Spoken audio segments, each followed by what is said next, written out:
हाँ जी बेटा जी। तो टोटल इनकम का अगला क्वेश्चन देखते हैं भाई। देखो यार, आपको मैं इसमें से बता दूं पहले कि आपका बनेगा क्वेश्चन नंबर 20। नवंबर 23 का सवाल है जी। तो इसको देखना।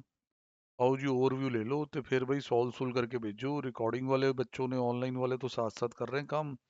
उन्होंने तो 4-5 ने कल ही भेज दिया भाई। बाकी फेस टू फेस वाले तो अपने हैं ही हैं लायक। वो तो उन्हें भी पता ही है। Pramod, a resident 55 year, is a retail trader, he furnish the following info. अब ये डाटा दिया हुआ। ठीक है, इसमें थोड़ा आप अपना यहाँ ना 25-26 के अकॉर्डिंग कर लेना। बाकी ये सब चीज़ों की आपको अब आदत ही है। यहाँ पे एंड एल में देखने में तो यही पॉइंट है कि रेंट, हाउस प्रॉपर्टी और फर्नीचर का दिया हुआ है। ये तो यहाँ से जाना चाहिए, क्योंकि हाउस प्रॉपर्टी में जाए। फर्नीचर तो चलो अदर सोर्स में डाल देंगे। All sales are by account भी चेक और through bank transfer. Opening closing stock जड़े हैं वो ओवर वैल्यूड है। ओपनिंग की वैल्यू कम होगी, ओवर वैल्यूड है तो प्रॉफिट बढ़ेगा। क्लोजिंग भी अगर ओवर वैल्यूड है, कम होगा तो भाई प्रॉफिट कम हो जाएगा। रेंट टैक्सेस में जीएसटी लाइबिलिटी है of ₹5,000 paid on 1/5/26 and municipal tax for the let out property. अच्छा जी। अब जीएसटी अगर आप 1/5/26 को पे कर ही देते हैं तो वो तो कोई डिसअलाउ नहीं बनता 43B में। हाँ, ये हटा लेना, ये डिसअलाउ कर लेना, देखना शुरू कर ही लेते हैं, क्योंकि ये आपका जाएगा उधर हाउस प्रॉपर्टी की तरफ। देखो जी, पहले तो उन्होंने स्टॉक्स टूक्स को ठीक किया, जो भी था ओवर स्टेटमेंट वगैरह। ठीक है। उसके बाद जी जीएसटी का वो नोट दे दिया जिसकी मैं बात कर रहा था कि भाई डिसअलाउ करना तो नहीं बनता, क्योंकि 1/5 को आपने पे कर ही दिया। म्यूनिसिपल टैक्सेस डिसअलाउ कर दिए क्योंकि हाउस प्रॉपर्टी के हैं। उसके बाद जी आगे इन्होंने कहा कि ट्रांसपोर्टेशन चार्जेस 30,000 रुपये कैश में पे हुआ होगा। तो कोई नहीं यार, ट्रांसपोर्टेशन का तो 30,000 आप कैश में दे सकते हो। तो वो देखो, अब प्रेजेंटेशन का तरीका सीखो यार। आईसीआई यहीं की यहीं समझाई यार। कह रहा यहीं समझा दे, यहीं लिख दे। डिसअलाउ नहीं भी करना तो भी डिसअलाउ में लिख के नील डिसअलाउ कर दे, रीजन उजन यहीं डाल दे। बाद में नोट नोट तो बना देगा बहुत लंबे लंबे, वो इतना पढ़ने का हमारे पास टाइम नहीं होता। चेक करने के एंगल से बोल रहा हूँ।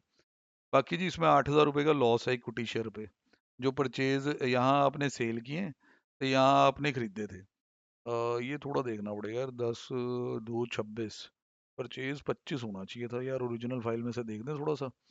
डेटें डूटें भाई थोड़ी सी गड़बड़ तो लगी रही है। हाँ जी, उसको पीछे कर लो, क्योंकि देखो वो तो डेट थोड़ी ऐसी डल गई कि भाई खरीदे बाद में जैसे। तो कर लेना यार, शॉर्ट टर्म ये रहेगा। तो उस हिसाब से जी अपा इसको ये नहीं मान रहे कि ये P&L में डेबिट हुआ होगी। P&L में तो हुआ नहीं हुआ। हाँ, कैपिटल गेन लॉस की हेडिंग बनाते हुए देख लेंगे। Depreciation include ₹1,200 depreciation of trademark wrongly charged at 15%। भाई वो डेप्शन में कोई 1,200 की डेप्शन है किसी ट्रेडमार्क पे, 15% से लगा दी है। तो पहले बेटा देखो, डिसअलाउड तो 1,200 ही कर लो। डिसअलाउ तो आपको 1,200 कर लेना चाहिए। फिर प्रॉपर कंप्यूट करके 25% ले आना। अब इन्होंने क्या किया भाई, हमने ये वाला करना भाई। 1,200 हम ऊपर ऐड करेंगे। अब 1,200 को हम डिवाइड कर लेंगे 15% से, ताकि इस ट्रेडमार्क की वैल्यू पता चल जाए। 1,200 को 15% से डिवाइड करके देखो भाई, 8,000 आ जाएगा।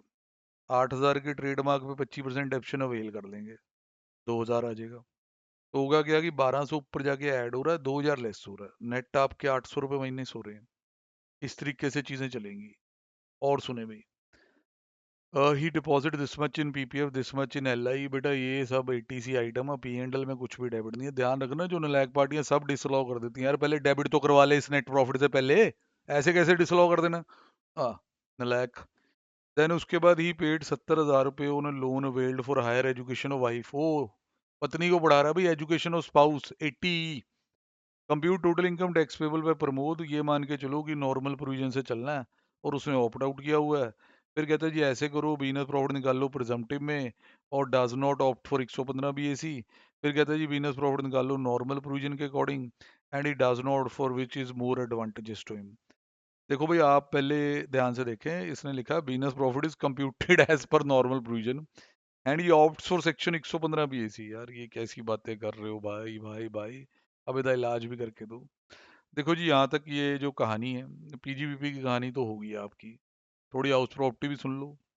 वहाँ पे किराया क्रेडिट किया हुआ 1,80,000 रुपये, उसे ही जीएबी मानना है। उसमें म्यूनिसिपल टैक्स हो गए, फिर 30% हो गया, हाउस प्रॉपर्टी समझ आ गई।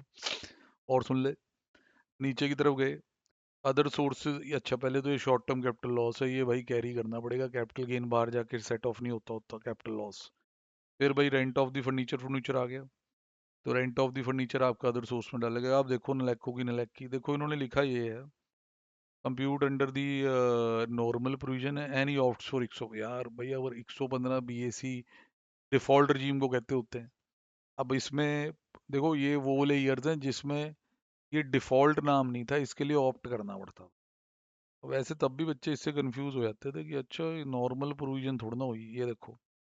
अब उसने लिखा हुआ है कि नॉर्मल प्रोविजन, तो मैंने वैसे ही लिख दिया, ये आज के ज़माने में डिफ़ॉल्ट रजीम है। डिफ़ॉल्ट रजीम में जी आपको ये 80 सी 80 यू नहीं मिलते। अब इस पे भी आप टैक्स ये वाला कबाड़ा ना कर देना, ये कोई टैक्स नहीं है। आप अपना टैक्स बनाना भेजना यहाँ पे। उसके बाद जी अगर आपने सेकंड, अगर आपने ऑप्शन देखनी है, सेकंड ऑप्शन में ये है कि आप प्रिजम्पटिव में जाओ और 115 बीएससी नहीं लेना चाहते। अब आप प्रिजम्पटिव में जाओगे तो उसको हाउस प्रॉपर्टी को तो कोई फर्क नहीं पड़ेगा, पर पीजीबीपी की इनकम चेंज हो जाएगी। सर ये थोड़ा शक हुआ था कि ये प्रिजम्पटिव की तरफ जाएगा, क्योंकि उसने एक हिंट दिया था कि सारी ही पेमेंट हमारी चेक से ही आई हुई है। क्या प्रिजम्पटिव के लिए एलिजिबल है? बिल्कुल जी सर, 2 करोड़ तक एलिजिबल होता है वहाँ तो। ये तो भी बहुत कम है। तो इधर 6% करके ये जड़ा है, ये अमाउंट आ गया, ये आप चेक कर सकते हैं। अदर सोर्स की कोई भी फर्क नहीं पड़ रहा। पर अब आप कह रहे हो 115 बीएससी नहीं लेना, तो आपका जी पीपीएफ, एलआई, आपका जी चिल्ड्रन फंड, आपका जी 80 ई, ये सब काम आ रहा है। हाँ जी, फिर यहाँ पे जी आप मेरा हिसाब से चल सकते हो कि भाई ये वाली स्लैब तो आपकी देखी हुई लग रही है, क्योंकि अब आप डिफ़ॉल्ट में तो है नहीं है, तो इस पे टैक्स निकाल लोगे, 87 एक ही रिबेट में ख़त्म कर दोगे। अभी भाई एक और ड्रामा भी किया है। लास्ट पार्ट में लिखा है business profit normal provision, it does नॉट opt under this which is more advantages. Sir अब देखें, अब क्या है कि भाई अब नॉर्मल में तो फिर आपने इनकम पहले निकाली हुई है, पर तब आपने 115 बीएसी ले लिया था, तो उस वजह से 80 सी से 80 यू नहीं मिला था, वो भी दे दो। अब ये इसका मुकाबला करवाएगा कि भाई एक तो ये है कि अपन ये प्रिजम्पटिव में चले जाएं, एक भाई यहाँ पे आ जाएं, तो यहाँ पे भी टैक्स कंप्यूट होने लग गया, इधर टैक्स इतना आ गया। देख रहे हो, ये वही इनकम है पहले वाली, बस 80 सी 80 यू नहीं मिला था, अब स्लैब डिफरेंट लगेगी। आपके ईयर में बहुत फर्क पड़ेगा, क्योंकि पहले इस पे 4 लाख वाली स्लैब घूमी होगी, ये ध्यान में रखना। फिर उसके बाद जी उन्होंने ना सारी कहानी बना के रख दी है, कहते हैं जी मोस्ट बेनिफिशियल आपके लिए आपकी प्रिजम्पटिव ले लो और 115 बीएसी तो भूल जाओ। तो प्रिजम्पटिव में ना भाई की इनकम बड़ी कम आती है, और वेट रूट लेके सब खत्म हो जाना। ये थोड़ा जा आपको ध्यान में रखना होगा। ठीक है जी, तो हल्का ही था क्वेश्चन, इतना मतलब डराया जाता है यार, बंदा डरता है, डरता ज्यादा बेटा, डराया जाता तो नहीं है उतना। अभी तक तो कोई ये 15 नंबर का क्वेश्चन औखा नहीं है, और यही हमारे बच्चों की यूएसपी रही है, वो ये क्वेश्चन कर जाते हैं बेटा, मतलब इसमें पास होने के लिए नंबर बहुत निकाल लेते हैं। अब मेरे पास आ रही है जी 2003 की बात, उसी 2023 में मई की बात ऐसे कहना चाहिए। तो मैं वो फाइलें भी यहाँ रेडी कर लूँ, क्योंकि भाई देखो बाकी मेहनत तो भाई आपकी है, जो आई टाइम पास कर रहे हो आप, बस लेक्चर सुनी जा रहे हो, सॉल्व सूल नहीं करना।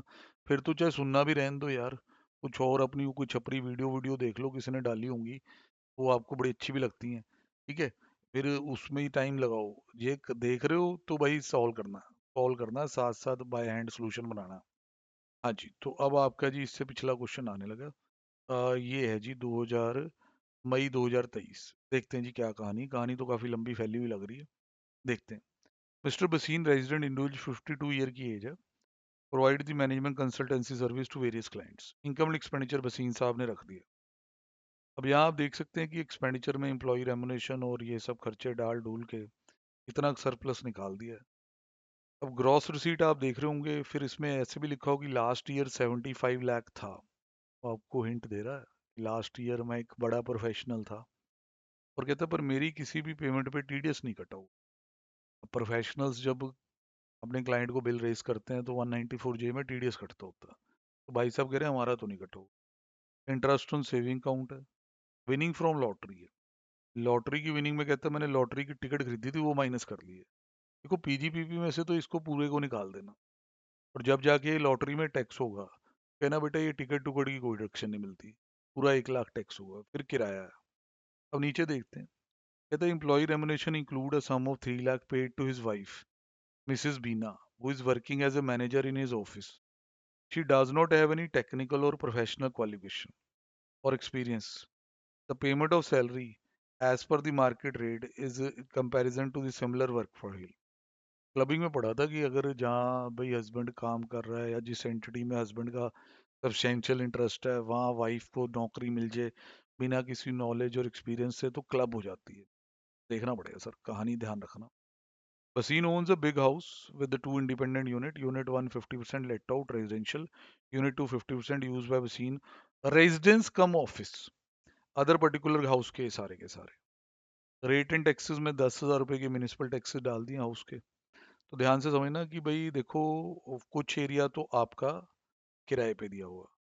पर बशीन साहब, आप एक मैनेजमेंट कंसल्टेंट की प्रैक्टिस चलाते हैं, आप कह रहे हो, और 50% एरिया में आप बैठ गए हो अपना घर और दफ्तर बना के। तो इसमें अब हम क्या माने कि उस 50% में कितने में घर, कितने में दफ्तर?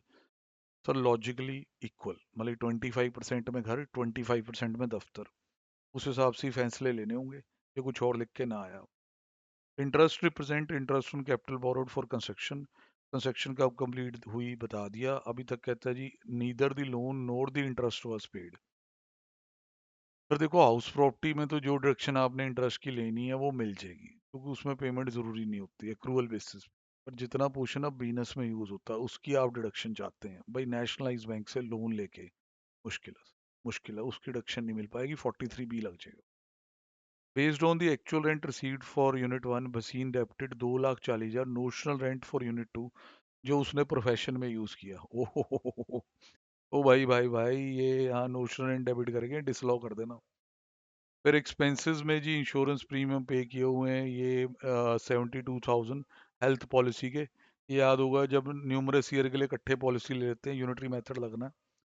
Expenses on professional fee include a sum of 1 lakh paid to mister Raunak, Indian resident, जिसपे ये टीडीएस काटना भूल गए। सर टीडीएस इन पे वैसे लागू होता, तो भाई क्योंकि इनका पिछले साल टर्नओवर ज़्यादा था, भूल गए हैं, तो 40A 1A के लिए तैयार हो जाएं। सर जी बाकी की और स्टोरियाँ काफ़ी लिख रही हैं। अभी तक का जो हुआ, ये भसीन साहब का हाल देखने हम चलते हैं क्या होता। देखें जी, हाउस प्रॉपर्टी मेरे हिसाब से एंड में आते हैं ना, पहले अपा यहीं रहते हैं। पीजीबीपी में क्या चल रहा। देखो जी, उन्होंने लिखा है remuneration paid to wife Miss, this is Mrs Beena. कह रहे जी ये रेमुनेशन आपने बीना को जो दिया मार्केट रेट पे दिया है, तो एक्सेसिव पेमेंट टू रिलेटिव तो नहीं से कह सकते। सर इसमें ना बड़ा प्यारा पॉइंट है, ये ना वो वाली रेमुनेशन है जिसपे भसीन ने ही टैक्स देना है। आपको पहले दिखा दूं, भसीन में ये ऐड हुआ हुआ। एक मिनट जी। हाँ जी, तो हम बात कर रहे थे कि यार देख यार, ये भसीन ने जो अपनी वाइफ को नौकरी दे दी, तो वो चीज़ ना उसमें क्लब होएगी, क्योंकि वाइफ के पास कोई नॉलेज नहीं है उस नौकरी को जस्टिफाई करने के लिए। आप ये देख सकते हो, मिस्टर भसीन, पहला हेड सैलरी, बीना की सैलरी, जो भाई remuneration paid by Bhasin to wife Beena, जो मैनेजर थी उसके दफ्तर में।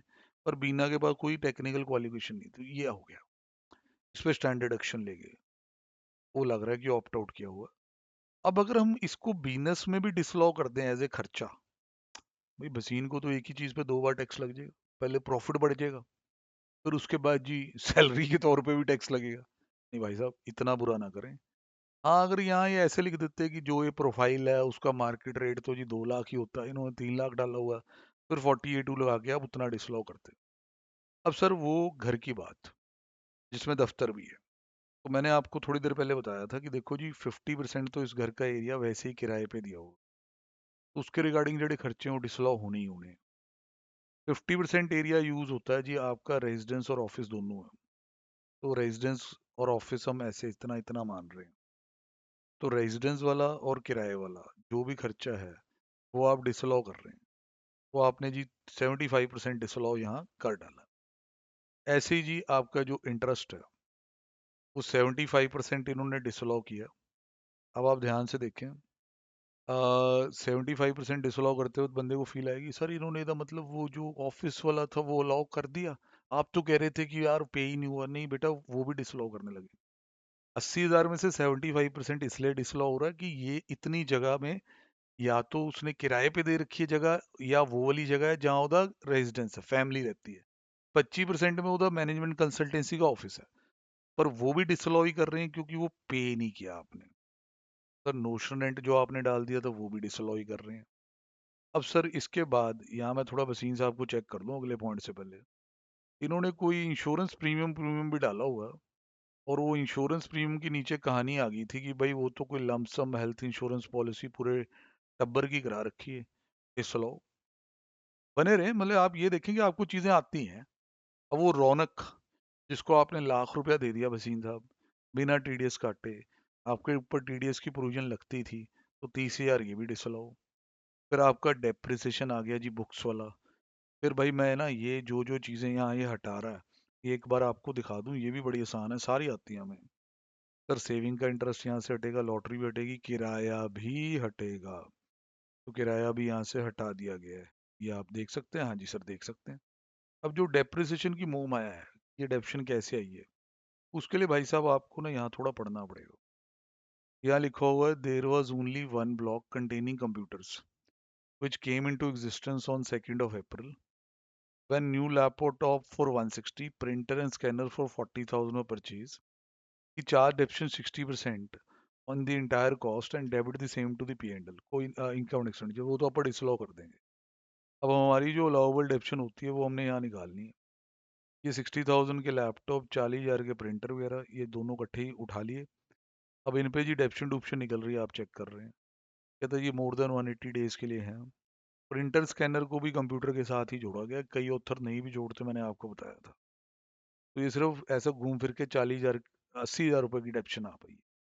ये भाई पीजीपीपी है जो मेन चीज होती है एक बड़े क्वेश्चन की।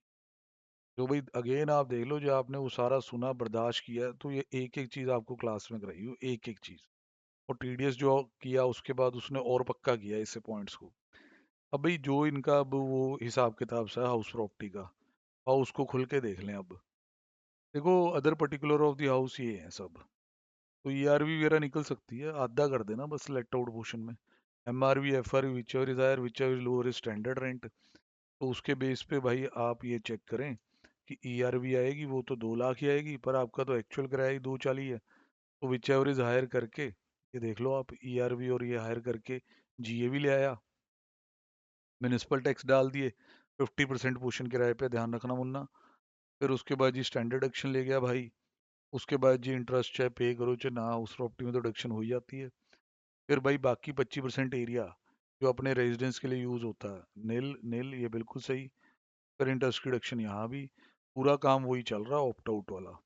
ठीक है, इंटरेस्ट वगैरह तभी सेल्फ अकॉर्डिंग चल रहा है। सब मस्त क्वेश्चन है सर।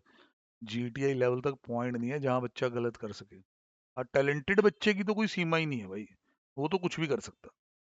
तो ये आपकी अदर सोर्स की इनकम। अदर सोर्स में जी वो जो इन्होंने अब पॉलिसी पॉलिसी कराई है, वो कितनी देर चलेगी, 4 साल चलेगी। अब मैं आपको बता देता हूँ वो चार कैसे गिनने होते हैं, कई बच्चे इसमें थोड़े लल्ले होते हैं। देखो जी इसमें पॉलिसी उसने कराई होती है ऐसे 3 साल लिख के, पर अकाउंट चार होते हैं, क्योंकि पॉलिसी कराई गई है यहाँ पे। तो ये 25-26 में भी एग्जिस्टेंस में है, 26-23 में भी है, 23-28 में भी है, एंड पार्ट ऑफ 28-29 भी है। तो 4 इंस्टॉलमेंट में जाके डिडक्शन मिलेगी। 4 इंस्टॉलमेंट के हिसाब से ही आ गया। फिर 80 का लोन आ गया जी। फिर टीटीए का ब्याज आ गया जी। बाकी जी फिर इसमें याद रखना कि लॉटरी पे तो फ्लैट रेट ही लगेगा। बाकी अगर आपने जी ऑप्ट आउट करके ही निकालना है, फिर तो टैक्स ठीक ही निकला हुआ है, वो आप देख सकते हैं सारा। फिर अब आपको ये चीज़ सिखानी जरूरी। तो यार ये क्या लेस क्या लिख रहा, नलायक ऐड है। ऐड हो कि लेस लूस ना पड़ देना गलती से।